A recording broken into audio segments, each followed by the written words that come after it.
Hey guys, James Corbett here with a quick message and a longer message today. The quick message is that the Corbett Report is backed up on IPFS, thanks to Ernie Hancock of DeclareYourIndependence/freedomsphoenix.com and Derek Slopey of agoristtoasting.com. And you will notice if you go to the sidebar of CorbettReport.com, there is now a link for Corbett Report on IPFS. If you click there, you will see the Corbett Report. Wait, wasn't I just on the Corbett Report? Oh, yes, you were on Corbett Report, hosted by my web server over the regular interwebs. But this is Corbett Report via IPFS, the Interplanetary File System, a distributed peer-to-peer network that is now hosting and backing up all of the Corbett Report content. So I would humbly recommend and suggest that if you are concerned about the raging fire in the Library of Alexandria, that you go to this IPFS link on the sidebar of CorbettReport.com, and you will get the IPFS link for the Corbett Report. Now, what will this do for you? I suppose if you can reach my regular material regularly, then there's no particular reason why you'd want to go with IPFS. It may even be a little bit slower than the regular web, so you don't need it for your everyday browsing habits. But I do want you to check it out, test it out, and bookmark that link on the sidebar, because if CorbettReport.com ever goes down for whatever reason, if they lock me away or if the Corbett Report domain name gets seized or anything of that sort, the IPFS will be there forever and always, as long as there are people out there who are hosting and seeding it. And I will, in the coming weeks and months, hopefully have more educational opportunities for people out there who want to help to host and seed this information and make sure that it does propagate forever and always. But in the meantime, as I say, check out Corbett Report on IPFS, click that link on the sidebar, check it out, bookmark that link, and keep it up your sleeve for if and when the Corbett Report ever disappears, if I ever get engulfed by the raging fire in the Library of Alexandria. That's the short version of today's message. The longer version is a little conversation that we just had between myself, Ernest Hancock, and Derek Slopey on Ernest's program, Declare Your Independence, which I'm on every Wednesday/Thursday, depending what side of the date line you're on. I'll ask you to check that out. I'll put the link, obviously, to Declare Your Independence and to Freedom's Phoenix in the show notes for today's conversation. But without further ado, let's get into some of the details for people who don't know IPFS and its importance. Welcome to another episode of Declare Your Independence with James Corbett. And we'll get over here, man. What we're going to add Derek Slopey from agoristtoasting.com. Derek is our IT guy genius that is fixed like everything. And James wanted to make sure he was involved in the conversation. He had some questions and so on. So we're going to go ahead and make sure that but I did want to give James an opportunity, if he wanted to. The vice presidential debate is on. Did you want to talk about? No. All right, I guess I'll close. You're such a kidder, Ernie. All right. Let me explain from my audience. I'm going to be posting this on my site, and they may not know. Yes, I am on with Ernie every single, Thursday my time, Wednesday your time. I don't know. It's usually posted up Wednesday night, right? Anyway, every week we have this conversation. So people on my site who don't know about that, you can always tune into Declare Your Independence for that. And this time specifically, I want to interview you guys because a lot of my audience does not know. Because I haven't really, we did have one announcement, but I haven't really pushed it yet. But most of my audience does not know that the Corbett Report is completely backed up on IPFS, which is a big deal. But I imagine a lot of my audience probably doesn't even know what IPFS is. That's why I want Derek involved in this conversation to explain it for the layman. What is IPFS? Why is this important? Right now? Go for it. IPFS, it's just it's kind of a decentralized storage place. It's semi-centralized, but it works a lot like Bitcoin does in that it's a bunch of nodes that talk to each other that find the information you're looking for based on kind of a magic number. Like a Bitcoin address is kind of a magic number. The IPFS address of any file is generated from the content of the file, so it's guaranteed to point at what you expect it to point at. It can't be monkeyed with. Exactly. So if you alter the file, it'll have a different hash, so it'll point to something. Right. Essentially, a different file name. Yeah. So And that also allows deduplication. So a lot of people will have on Ernie's site. He puts up different images for different articles. But on a regular file system, when you put up an image in a folder, each one of those copies of the same file uses space. And IPFS deduplicates that. So it only keeps one copy of any particular file on the network. Exactly. Because you only need one copy of it. There's multiple copies of it. Right. But they're all treated the same. So the more active a particular file is, the more copies of it there are out there. Okay. So it kind of... now, from the layman's point, what happened is about, 3 or 4 years ago, we've been talking about the immutable, storage of data that was available to any and everybody. And what really got me is when my youngest grandson was born, my daughter took one of those 3D sonogram, whatever. It's almost like taking a picture. I mean, it's amazing how detailed it is. And she sent it on Facebook to all the family and everything. And I'm going, what the hell? I go, he's already facial recognition, ain't been born yet, and they own, the data and. I go, there has to be, a better way. Plus, we knew all this censoring and stuff was coming. So we have pirateswithoutborders.com, the site that, Derek did that also, and Davi Barker did the artwork. And the concept is the decentralization of everything. And certainly the data, all your videos, our videos, and so on that goes up there, that will always be available. When they started censoring your century of enslavement was the reason that we got, all animated about making sure all your stuff was saved, that it couldn't be censored and deleted. The ideal is that if we can take data, ones and zeros in whatever format, video, audio, text or something, pictures, JPEG, we put it over in a file and it creates a hash that as long as you know that hash, that address, well, then you're always able to access it as long as that data is there. Well, you pin the file on a server that you control underneath your desk and Raspberry Pi with external drive on a server, whatever. And the protocol, anybody that requests that data, it caches it, it copies it on a node. I think it's geographically closest to them or pin speed or something like that. How does... I'm not the guy to ask the technical details about IPFS too. I've been working with it for a while, but I'm a programmer, but I just haven't delved into. Yeah, I think it's it goes geographically closest to them. It's fastest speed and whatever nodes near them. And there's tens of thousands, not hundreds of thousands. I heard him even say 1 million or something, some ridiculous number. But it's they have all these different nodes, and when a popular video such as yours goes up and a lot of people access it, it has multiple copies. Now, it may be cached only for a day, a week, a month or something. And then, of course, some people get everything James Corbett. So it's there forever and always. But, Derek hates when I say that. It's there forever. And he goes, well. Yeah. Well, I mean, James's site, your site has like 6,300 pages in it. All of those pages, if they're bigger than a certain size and graphics and videos, all get split up into individual pieces in the IPFS network. I think it's like 4K slices. If you're familiar with BitTorrent, how BitTorrent does slices, yep, it's the same. It's the same principle. It's really a lot of the same programming behind IPFS that is in BitTorrent. Came from BitTorrent. That was my next question, actually. How is this different than BitTorrent? Is there a defining difference, or is it just basically the same principle?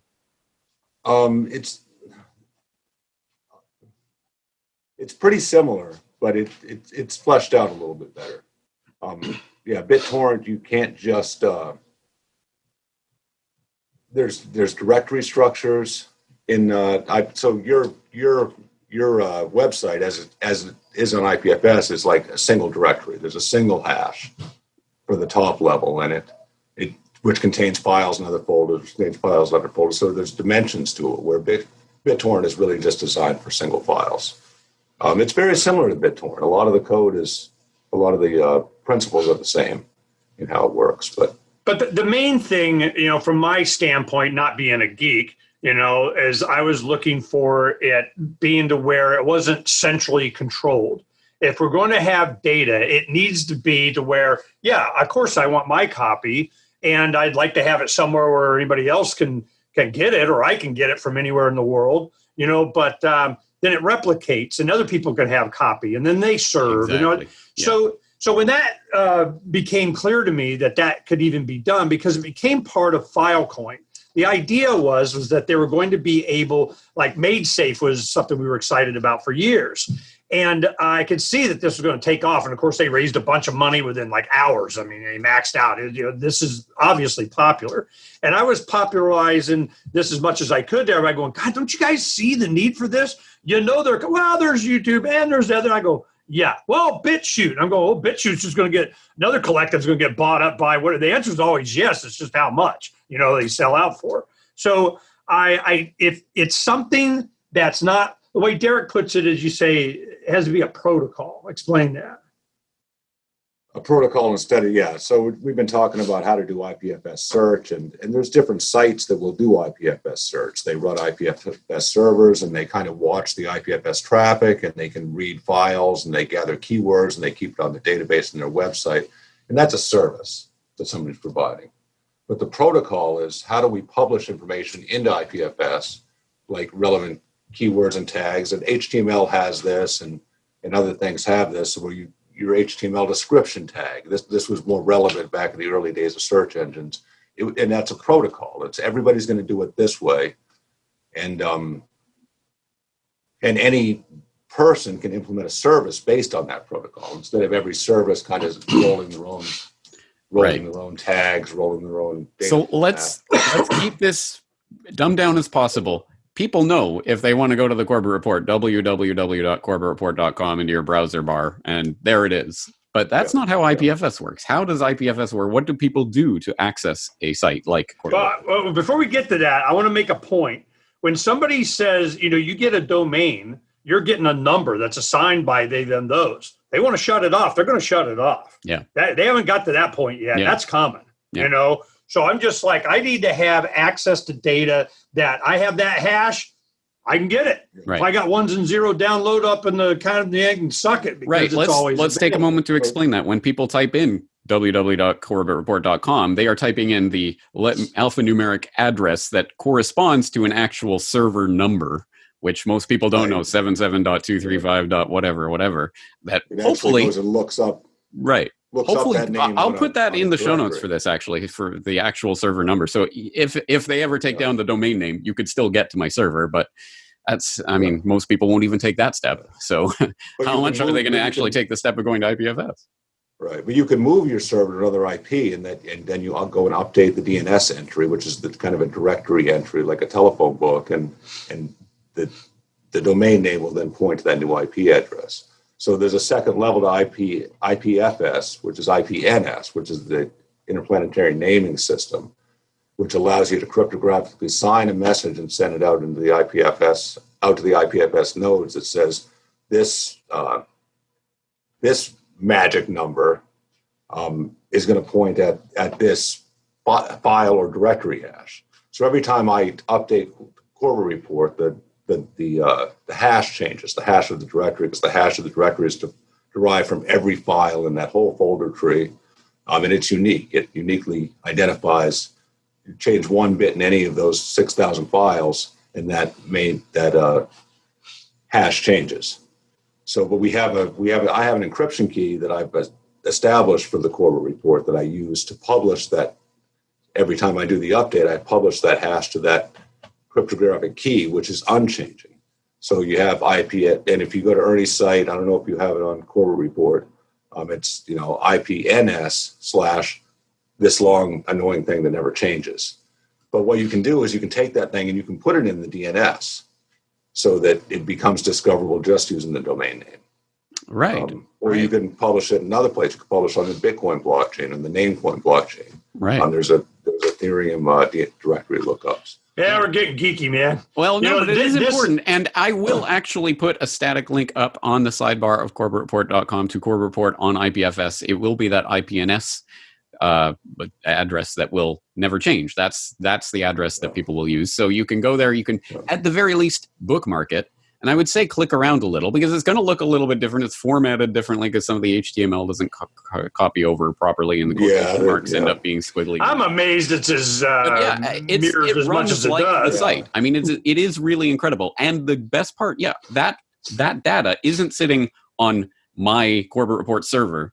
It is out there, and obviously you're hosting and seeding it for the most part. But eventually, initially it was slow, and I think that enough people are using it now that it's pretty snappy now. When you go to IPFS, exactly, exactly, and that's why I wasn't pushing it too hard at first. I didn't want people to overwhelm it, but actually, it is really running quickly. No, you need them to overwhelm it. That's the point. Yeah.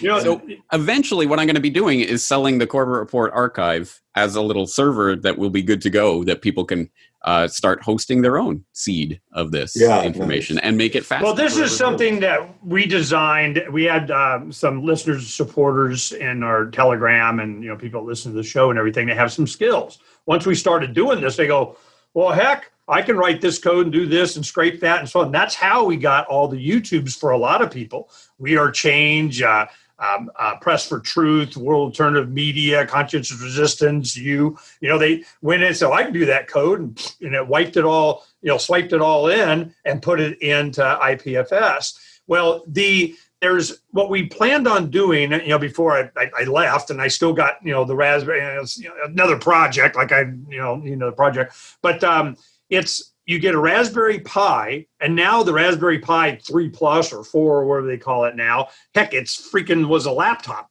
5 years ago. I mean, it's amazing the power of these. And that's what they've been using, for a lot of the IPFS is just some old laptop they got in a closet. It didn't take that much.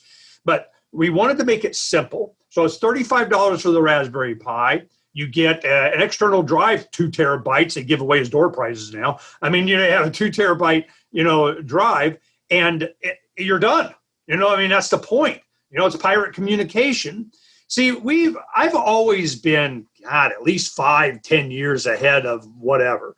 I've been doing this for 30 years, and it's always, crazy Ernie being crazy again. And 5 years later, they're going, oh, now I see because if you know what they're going to be doing, the people that you describe and their motivations and your documentaries, well, you can see the trajectory, what they're going to, if they are going to stop the sharing of this kind of information. So IPFS provided, the problem is that the monetization of it was, and this is their mindset, we pay people for the data that they store for having these files pinned on a server. You pay for that service. We've had people even contact. We've had talks with people in the Far East, and they're going, "Oh yeah, we could do this, and we could do this, and we could do this, and I'll be $1 gazillion." And I go, or I can buy a Pi and do it myself. So but it is important that those services are available for people who don't want to manage their own IPFS. Yeah, I'm glad that it's there, but I'm not. For what they're talking the cost, hell, I buy a new server. I mean, so it's good that this technology is there. The thing is that when you get that information, if you pay people for storing it, and they got proof of storage or whatever, they can get paid in crypto. That's just kind of the Filecoin thing. And then you get paid for the dissemination of the data. How many ones and zeros did you transmit? Well, the problem is what it always is. You got some robot saying, I made a bunch, now pay me, and it didn't actually work. They go, we can't get it fixed. It's not. I go, wait, time out. But you're saying the protocol works. I can, store it, but you're not going to get paid. I go, you know how much I pay for that service? And I can just buy it and do it myself, and Derek do it? Hell, I'll pay him. I mean, woo, 2 thumbs up, family, good fun. We're on it. Well, we had talked about this for years, and then when it started getting, and Derek, when the snow flies and the ice comes and he's got nothing else to do, he's, decides that, he'll work on this stuff, and he got excited about it when we started doing Pirates Without Borders because he wanted to develop a site that was made for doing it. Well, of course, we wanted to include you not only as a good example, but you were being attacked. A lot of people have a lot of stuff, but they, century of enslavement, you put in Federal Reserve, it comes up everywhere until it doesn't. So we're going, it comes up now, And well, actually, that was the other thing I wanted to hit. And I know, Derek, you've got a billion things to do, so I'll let you go after this. But I want you to address IPFS search, because that is a huge piece of this puzzle that at this point is not in the puzzle, right? Right. So So I had some ideas for IPFS search back in the spring when the summer was coming on, and I had all kinds of other things to do, and I just wasn't ready to get involved in it. But I've been thinking about it a lot. And then we had a guy on the show, Josh Wiley. Yeah. Wiley, and he's been right into this. He's working on putting MP3s on the blockchain, on the Bitcoin SV blockchain. But like he'll compress it down to 10 megabytes, and he can put a whole podcast on the blockchain. This was his thing. But we got talking about IPFS and IPFS search because that's all he wants to talk about. and Josh said that he pointed me to a few different places where people were implementing protocols in which those things can be tagged in a standardized way. So over this summer, while I was off, gardening, people have been working on this. So I think that by the time I get back into this in a month or so, and I've got a lot of plans for stuff that I want to work on this winter, but a lot of this stuff has been developed. So people have written protocols and described how to at least tag these things properly. So there's a lot of people working on it, and I need to connect with them. The one thing that these guys, and it was a young man that I met, 8 years ago or something. He was 22 then at PorkFest. A lot of these guys, they don't understand the IT people, the coders, how much of an asset to freedom they can be. The problem is that you go to these different conferences and you'll see that the 8 geeks sitting on the floor in the corner on their $4,000 laptop, hammering away, and the venture capitalists came there to find them, So we give them copies of the letters of Captain Mark, and I'm going, look, man, see that guy over there? He's going to come over and hijack you and offer you, hookers and BMWs or whatever, and get you to code for him. I go, leave a back door for freedom here, and here's some philosophy to understand, why, don't quit enslaving us. I don't need another blockchain link in the chain to the crown. I mean, I need to be free. So it's a philosophical thing. And with presentations like yours and mine, and, we go around these different things, you emphasize this, and I complain enough, well, then it starts to happen. I bring it up. Derek says, right, he's, IPFS search. Damn skippy I am, because I know that's what's going to change everything. When you have IPFS search, which we can, it's just, and I don't get all nutted up about it, because it always seems that if we wait just a little while, stuff happens. Other people come in. They got new ideas. And it's, a lot less work that you have. You're just patient, and then all of a sudden it gels. Well, when we had this talk with this gentleman, this young man, he's like 29 now or something. And we found out we had a lot of common friends and so on. And they're always looking for the monetization. That's the deal killer, always. They say, well, I can't monetize it. How can I do this? How can I do that? I'm trying to argue from a content provider, it's worth money to me. See, they want $1 from every, 50 cents from everybody that views it. I go, hell, I'd pay for it to be accessible and not have to worry about it. There's definitely two sides to it. One is the people that, like, I have a lot of code that I want to never lose, right? I'm keeping it on a server, and the other one, well, if that server goes bunk and the backup drive is connected, there's a power surge. I could lose all that stuff, software that I wrote in the 90s, I could lose. I'd love to have like the real cloud where it goes out into IPFS and it saves it. I'd pay for that. Right. There'd be a market. It would be a market price. I'm sure it'd be very affordable with the price of, of storage is so low. But there's the other side. And that's what Filecoin was. That's what storage was. And MadeSafe was going to do. It's a way for, I've got some extra hard drive space, and this other guy's got some stuff that he needs to save. And you put those two together and do it all decentralized on the blockchain. And that hasn't come to fruition in May, but that's only one side of it. The other side of it is that people that are willing to, earn it, or we just want to be able to save something somewhere. We don't. It's yeah. But I want the Corbett Report archives to be up forever and always for everyone at any time, and that's a service I would pay for. You're welcome. Yes, thank you. But not just you, right? I mean, the reason we want it is because you're very good. I mean, you've got all your files on your web server. You do great with taking care of your content and making sure that you have it.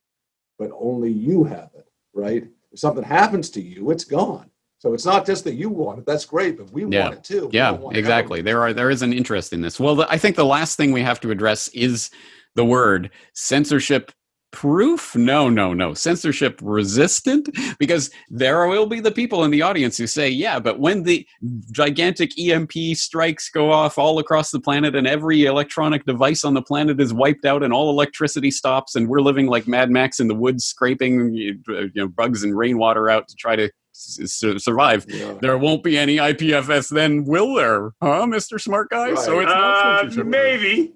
So we should probably take your films and put them on 8mm film, and barely put them in the ground somewhere.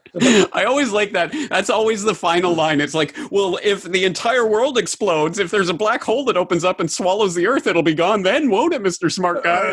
Yeah, maybe. Yes, you're right. Well, the physicist would say no, it'll still be there. There's one thing that Josh was talking about Friday. We did a show, and they're talking about actually putting all the data on blockchains. And I always wondered that too. I'm going, the heck, you got a 1 megabyte block and you're putting a 4 gig movie on the block. How the hell are you doing that? Well, he's doing 10 megabyte blocks and not on Bitcoin, but on Bitcoin SV. Well, no, the point is that, what I was doing is it validates it. It watermarks it. It doesn't have a virus to download this game. It's this particular file. But when they were talking about actually loading it on to the blockchain, I'm like a miner. I'm going, yay, I won the right to download 400 something gig of crap, so it costs. I mean, it's not going to be free. This is expensive to put video up and so on. IPFS doesn't work that way. It's once you have, the memory's cheap as hell now. So I load it up, it's there. It's pinned on what I have. The reason is that I know, and and a lot of us in the space, we know that those aren't going to leave us alone, do not want some of this data out there. They do. That's why Century of Enslavement is age restricted. Are you kidding me? Of course it is. They don't want a high school. Actually, I don't think Century of Enslavement is. World War I conspiracy is. Why? Well, how dare you learn about warfare? Right. Oh, you want children learning about this. Anyway, the Library of Alexandria is on fire, but don't worry, we're building another library over here. I will put that link in the sidebar so that people can, at the very least, check it out, bookmark it so that you have it and that this data is not just me. So when and if I get taken down, it will still be out there and you will still be able to access it. If you have an IPFS server, you can pin that yourself. It's not that big. It's a couple hundred gigs. It's not, for one copy, it's not that big. Yep. These days, it's not a big deal. Yeah, but Freedom's Phoenix is a lot. It's like 700-800 gig. I mean, it's been 15 years of, oh my God, and it's not just my stuff. I mean, it's all the videos that we put up. I got tired of, I remember what it was. It was Century of Enslavement. It was a BBC 4-part series, and Power of Nightmares, where I just thought this was awesome. A couple of years ago, Kanye West, they were giving him crap for supporting Trump. As a black man, you're supporting Trump. And he goes, yeah, if you can't put your phone down, go and watch Century of Enslavement. And I went, what? Oh, my goodness. Well, every time I would put that up and you have a link to it, the links would go away. They kept deleting it. It was whack-a-mole. I have to change the links all the time. With IPFS, I don't have to do that anymore. Yeah. I think you mean Century of the Self. Did you say Century of Enslavement? Oh, yeah, Century of the Self. Century of Enslavement is mine. I don't think Kanye was tweeting about me. I'm sorry. Century of the Self. Yeah, the BBC 4-part series. Yeah. All right. Okay, Derek, you got to go? I can hang out. You going to hang out? Cool. A little bit. Yeah, you hang out. Yay! It's been such a busy week. I know. We've been busy. Yeah. But the Love Bus has the engine back in, and they're supposed to test drive it today. So, oh my God, I get out of Derek's hair. But then we come right back. But then we can stay in the bus at the workshop and get some work done and not take over his bar. But they've been very generous with their their home and letting us not be homeless. So that's good. Thank you. My pleasure. Thanks, James. Yeah, thank you.